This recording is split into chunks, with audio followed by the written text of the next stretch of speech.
কি রে মরছে?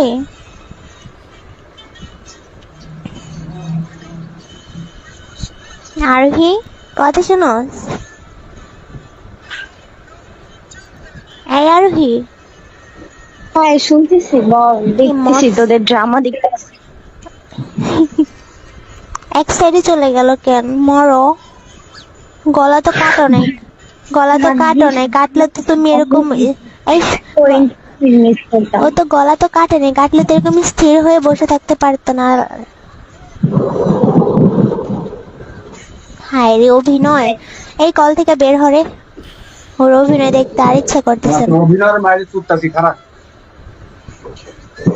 এই তুই মর যা। আমারে মাফ করে দিস, আমি খারাপ। ও লে লে লে লে লে লে বাবুটা। আরে কি কল থেকে বের হ। আরে দাঁড়া না, এই পর্যন্ত দেখি উনি কি করে, ওয়েট কর।